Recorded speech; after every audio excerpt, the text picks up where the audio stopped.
Hi, welcome to week 12. Can you believe it? We are focusing on chapter 15 this week, and we have our third deliverable, I believe it is, the paper prototyping.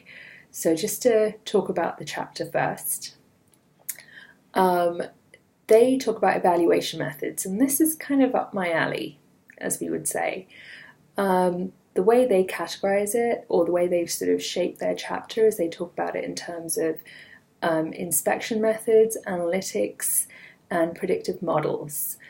So in terms of inspection methods, they particularly talk about heuristics and walkthroughs. Now, heuristics, I think the basic thing in my practice, and some of you have probably done heuristics evaluation yourselves, it's a case of basing it upon heuristics, which are, I suppose, quote marks, measures and related to design principles, usability principles. And you're looking at the system, the designs, in terms of how they measure up, like in terms of issues, so usability issues that you might come across based upon these heuristics. So for instance, if you're talking about the aesthetics, in what ways has a given aesthetic failed you as you're trying to conduct the task that you're doing? Or error handling, for instance. Is there enough guidance in the messages that or the dialogue, for instance, that you receive back about what the error is and how it should be handled?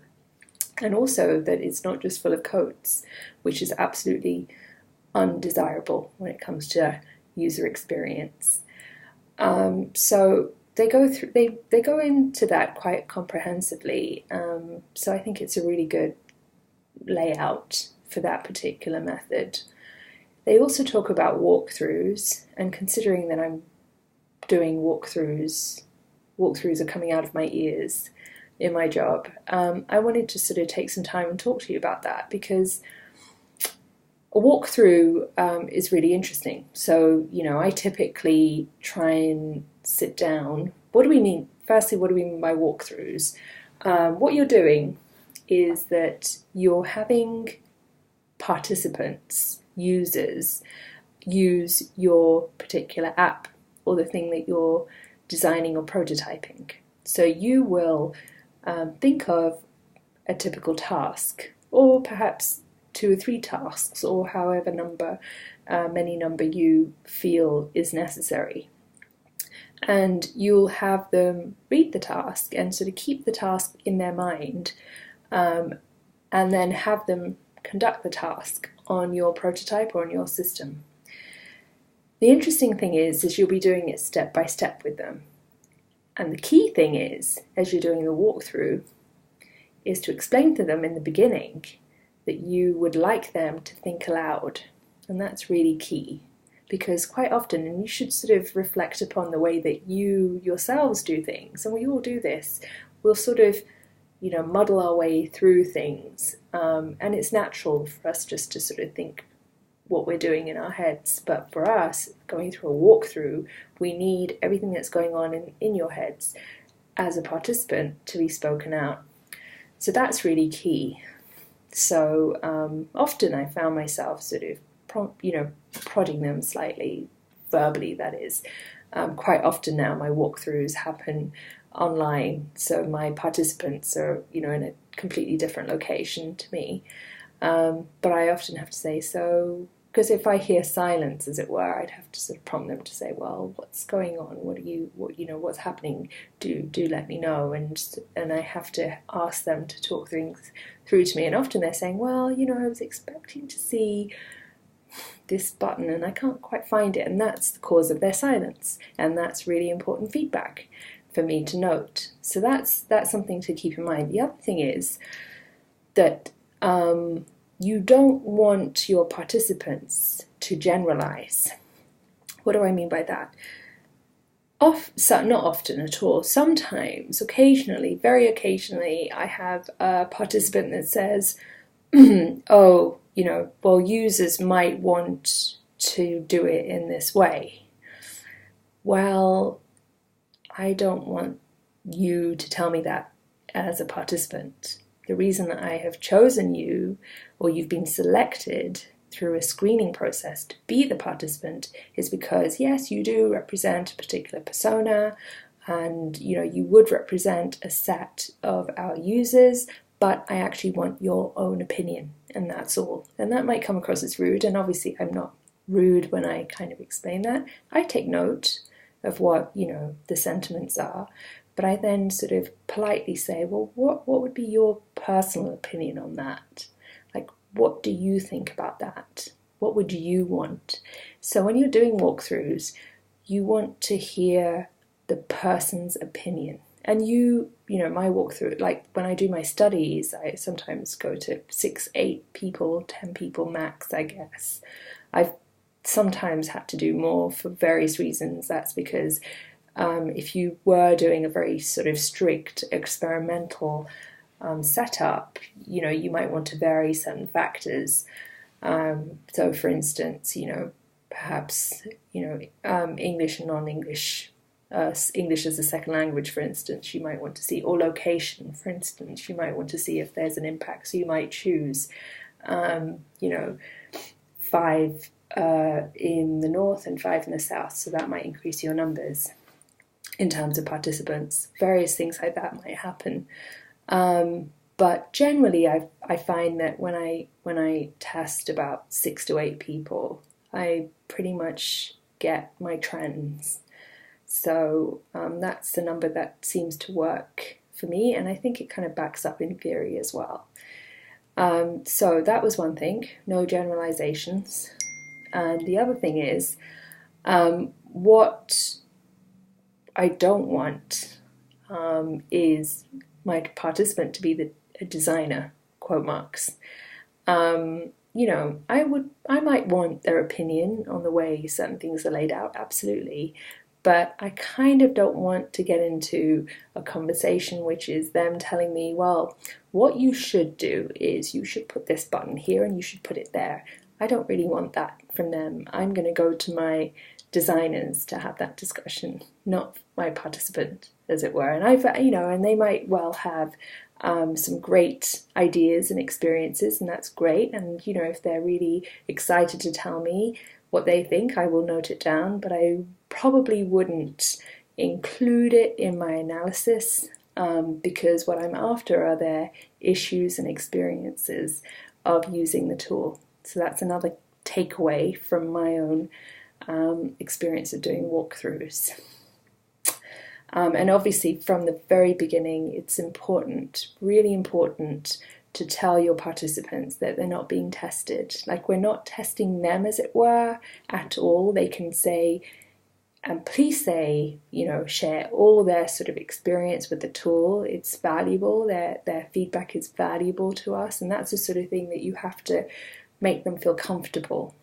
That, just because they may not be able to figure something out in your design is no reflection on them. It's a reflection on the design.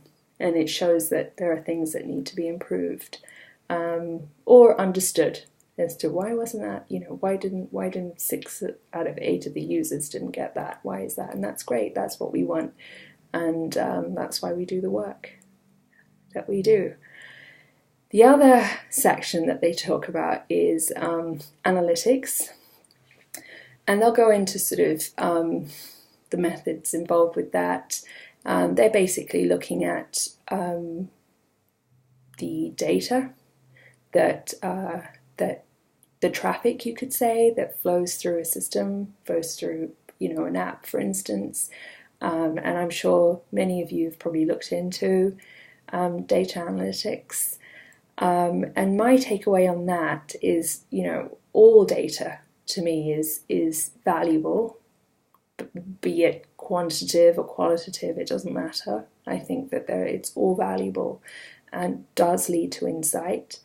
And what I would say is that from my experience, the traffic, like the numbers that I see, interesting, very interesting, and it kind of tells you the the what that is going on, perhaps, and the how that is going on. So, what's going on? Well, it looks like our numbers are increasing on the homepage. And then for instance, this reminds me of a project that I did for PayPal. And they came to us because through their data analytics, it seemed that as people were going through their flow, their payment flow, whatever it was, numbers were dropping at a particular point, and they couldn't understand why, and that's pretty serious for PayPal, or at least one of their divisions. So we had to understand what it is about, and that's the point that I want to make. So PayPal had the what is going on and the how that was going on, but they didn't know why, and that is where they came to us with their data, with their analytics. And we had to conduct walkthroughs with representative samples of their customers and understand why were people dropping off at a particular point in the flow. Why was this happening, and what were the implications for the design of their flow? So that's where I kind of go back to my spiel, which is that I think that it's useful to have more than one method, to explore the user experience, as it were. So absolutely, you could, answer some questions with the data analytics, and you might well have to use another inspection method, for instance, such as heuristics or walkthroughs, to try and explore why that's happening. And then they talk about predictive models, and the way they kind of describe it is in terms of the analysis of the physical models and mental processes that are taking place at the interface, and transferring that into quantitative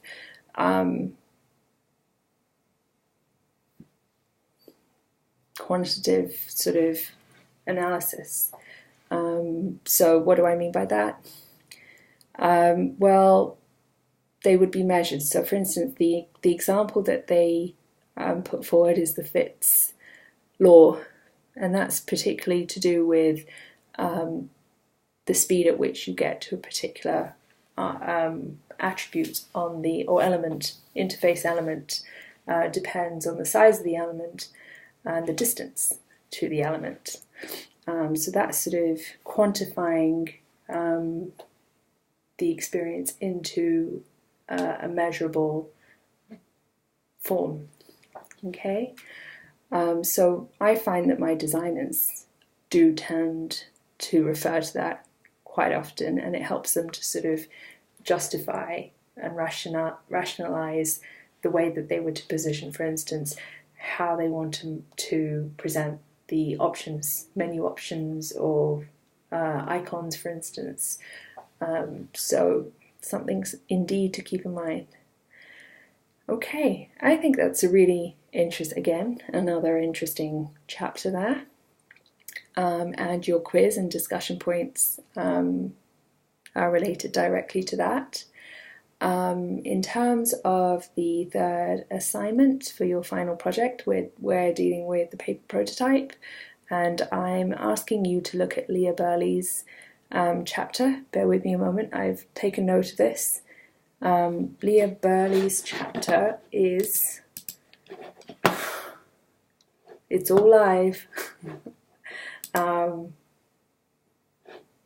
It's method 19 on page 192.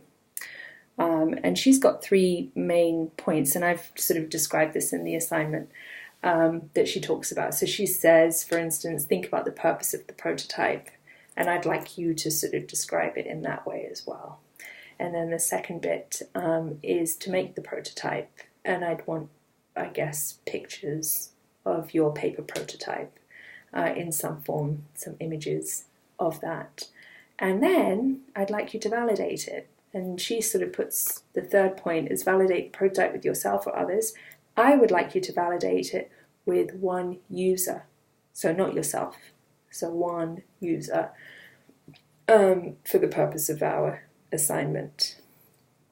And she kind of describes how you could do that. So you might well look at, the heuristics that were introduced in chapter 15 and sort of think about asking some questions to your user about using your prototype, bearing in mind that, it is a paper prototype.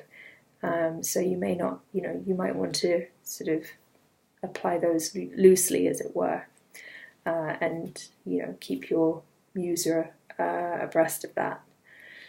So that's what we're after this week. The previous assignment I thought was really, really good on the discussion forum. Just the sheer number of posts that were to do with providing really nice feedback to each other. I commend you all for that. And I look forward to seeing this week's assignment and discussion posts. And also, I've included Professor Lynn Dombrowski's readings, etc., for her in-class session. So feel free to have a look at that. I believe she has, and again I'm checking this, I believe she has someone coming in on Thursday, if I can remember what I wrote down there.